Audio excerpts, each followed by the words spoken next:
Assalamualaikum warahmatullahi wabarakatuh. Halo teman-teman semua. Kita akan melanjutkan pembahasan kita. Dan untuk bab kali ini kita masuk ke dalam bab genus Neisseria atau yang kita juga kenal dengan Neisseria. Untuk Neisseria kita akan membahas dua spesies bakteri, yaitu ada Neisseria gonorrhoeae atau Neisseria gonorrhoeae. Yang kedua adalah Neisseria meningitidis. Sebelum kita masuk ke pembahasan spesies, mari kita sama-sama mengulang kembali atau mereview tentang genus Neisseria ini. Genus Neisseria merupakan kelompok bakteri yang masuk ke dalam gram negatif dan dia termasuk aerobik, di mana terdapat dua spesies penting yang memang bersifat patogenik terhadap manusia. Gonococcus dan Meningococcus merupakan dua istilah yang kita kenal untuk dua spesies patogen tersebut. Dan keduanya memang tidak motil atau tidak bergerak, Diplococcus, karena ketika diamati dengan mikroskop akan tampak fokus dan berpasangan. Kemudian, ketika kita melihat dalam mikroskop, maka kedua spesies tersebut hampir tidak dapat dibedakan. Tetapi, kita bisa membedakan kedua spesies tersebut berdasarkan dari penggunaan gulanya, kemudian situs infeksi, serta ciri-ciri morfologinya.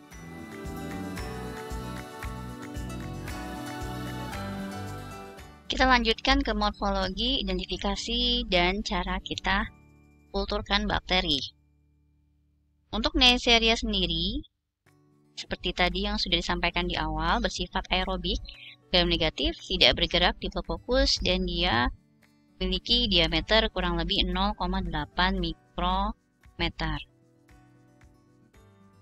Pada pengamatan mikroskopis, mereka akan berpasangan dan berbentuk seperti kacang merah atau biji kopi yang berpasangan dengan bagian datar ataupun bagian konkav, yaitu bagian yang melengkungnya, itu melekat, tampak melekat. Nah, kemudian untuk beberapa spesies, baik yang patogen maupun yang non-patogenik, itu kita bisa mengamati pertumbuhannya pada blood agar plate, kemudian agar coklat, serta beberapa modifikasi media selektif, yaitu Modified Thayer Martin Agar atau MTM. Dan juga New York City Medium, NYC ya, media NYC. Nah, untuk meningitidis sendiri, dia akan dapat tumbuh di blood agar serta di beberapa media selektif. Sedangkan kalau untuk gonorrhoeae, Neisseria gonorrhoeae, dia lebih memiliki beberapa senyawa-senyawa yang memang unik, sehingga dia lebih cocok di agar coklat. Karena memang agar coklat itu kebanyakan untuk bakteri-bakteri yang memerlukan nutrisi yang rumit atau Fastidious bacteria. Kemudian untuk beberapa sampelnya itu kita bisa menggunakan tentu saja purulen yaitu berupa nanah. Bisa juga dari beberapa situs tubuh yang memang dia tercampur dengan bakteri lain bukan dari saja, dan nanti kita bisa menggunakan media selektif. Nah, media selektif di sini dia memiliki beberapa antibiotik seperti ada vancomycin yang memang dia bisa menekan pertumbuhan kelompok gram positif, colistin, menekan pertumbuhan gram negatif, dan beberapa senyawa lainnya yang berfungsi untuk menekan pertumbuhan bakteri-bakteri yang bersifat flora normal dari tubuh manusia. Nah, kemudian untuk kedua spesies ini, baik meningitidis ya maupun lactamica, dia resisten terhadap antibiotik, sehingga dia juga bisa tumbuh pada media yang sudah mengandung vancomycin dan colistin. Kita masuk ke genus atau spesies ya, spesies Neisseria gonorrhoeae, dan memang seperti di awal bentuknya gonococcus. Kemudian memiliki antigen yang berbeda dari Neisseria lainnya, dan biasanya memang ciri khasnya memiliki koloni yang lebih kecil dari Neisseria lainnya.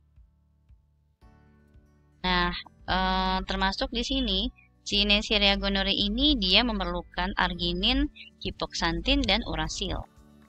Ya, di sini adalah beberapa ya yang memang dibutuhkan ketika dia tumbuh pada media tersebut. Itu saja yang memang diilustrasi dari situs klinis ya, situs infeksi juga memiliki ciri khas yang memang dia kecil juga untuk si koloninya.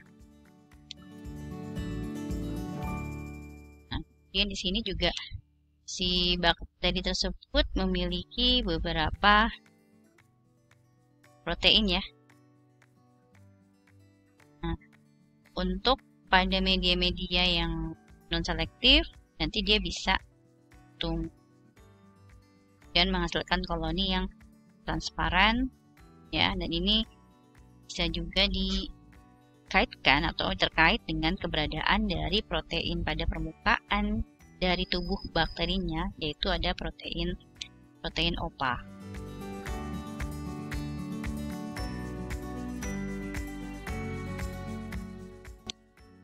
Nah, apa saja sih antigennya yang ada pada struktur tubuhnya si Neisseria gonorrhoeae ini? Ada pili ya, pili seperti yang kita ketahui memang untuk pergerakan. Kemudian ada protein POR, ada protein OPA, ada RMP, dan juga ada lipo-oligosakarida. Bukan lipopoli ya, tapi lipo-oligosakarida. Nah, ini dijelaskan ya, teman-teman bisa baca juga.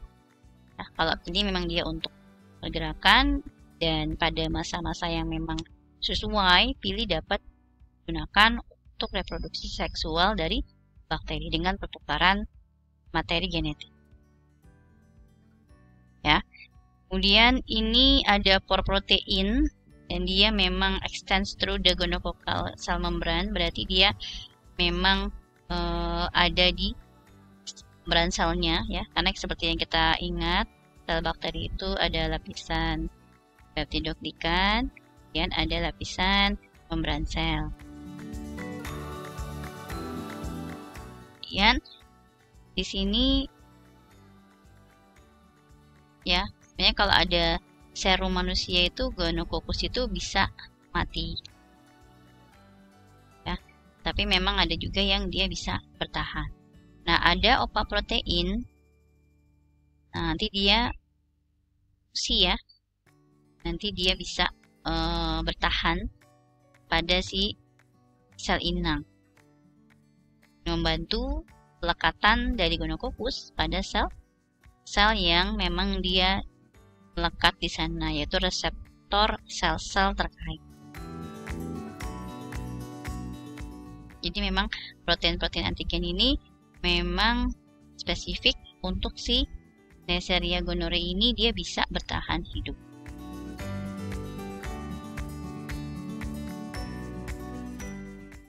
Kita masih di antigeniknya ya, struktur antigeniknya, yaitu struktur yang bisa menyebabkan tubuh memberikan respon inflamasi atau merespon atau memberikan sinyal bahwa tubuhnya tidak baik-baik saja, sehingga nanti akan dibentuk ya antibody seperti itu ya. Nah, ini ada RMP protein, ya. Nanti dia juga membentuk pori ya. Nah, dia membantu pori ini untuk membentuk pori atau melubangi sel inangnya. Kemudian ada lipo-oligosakarida. Nah, sini dia beda dengan lipopolisakarida karena dia rantainya lebih pendek. Ya. Dan nanti dia bisa menyebabkan toksin. Ya, endotoksin. Itu bedanya. Kalau sakarida itu dia poli, ya, sedangkan kalau poligo dia nanti dia memiliki panjang yang lebih pendek ya, maksudnya dia panjangnya lebih pendek dari yang poli ya. Nah, sekarang bagaimana dengan patogenesisnya? Nah, jadi dua yang utama ini adalah pili dan OPA. Sini dia membantu pelekatan si gonococcus ini pada sel-sel uretra, rektum, cervix, faring, dan konjungtiva. Nah, sehingga buat kolonisasi itu dimungkinkan. Ya, konjungtiva ini di mata ya, teman-teman. Jadi, apabila orang tuanya itu memiliki infeksi gonore, itu bisa ditularkan ke anaknya. Ya. Dan salah satu situs infeksinya adalah di. Kemudian ya si patogen ini nanti dia akan bisa tumbuh dan bertahan di tubuh manusia.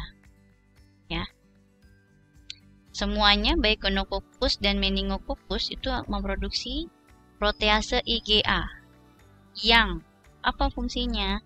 Ya, dia fungsinya itu membelah IgA1 sehingga si protein ini bisa selamat. Ya, si bakterinya selamat. Jadi dia merusak lah ibaratnya. Nah, seperti itu. Ya, jadi ini memang kalau pada laki-laki itu lebih jelas simptomnya, sedangkan kalau pada wanita seringnya atau pada kebanyakan kasus itu asimptomatik ya. Meskipun ketika kita cek nanti pulsnya atau nanahnya itu pasti jelas di mikroskop akan tampak bakteri seperti ini ya, yang sudah kita amati itu di lab ya. Untuk praktikum nanti teman-teman akan mengamati ini. Nah, itu dia seperti ini, menempel ya, agak dekat posisinya dan dia warna merah. Tentunya untuk pilusnya tidak terlihat jelas ya, kecuali kita menggunakan pewarnaan yang sesuai gitu ya. Nah, ini sudah diringkas atau di summarize ya. Ada virulence factor, protein POR, protein OPA, protein RMP, kemudian ada ini ya, transferin, lactoferrin, termasuk ada protease IgA1, ya, lipo-oligosakarida atau LOS, dan juga beta-lactamase yang bisa bertahan, membantu bakteri bertahan jika diberikan penisilin. Nah, berikut adalah gram stain-nya. Kemudian yang sebelah kanan ini adalah Neisseria meningitidis pada cerebrospinal fluid atau cairan CSF. Dan kalau yang sebelah kiri ini pada pasien gonore terlihat banyak sel darah putih ya, dan dia bisa juga terlihat ada di dalam sel. Nah, ini adalah lesi pada alat kelamin, ya, uretral discharge. Kemudian yang sebelah kanan adalah pada mata, ya. Nah, untuk diagnostiknya, memang yang paling sering kita gunakan itu adalah pewarnaan gram, karena dengan pewarnaan saja sudah jelas ada bakterinya. Sedangkan untuk diagnosis klinis tentunya nanti akan dilihat lesi pada urogenitalnya.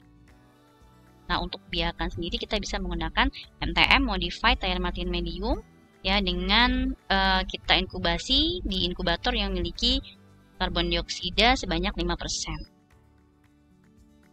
Sama ya.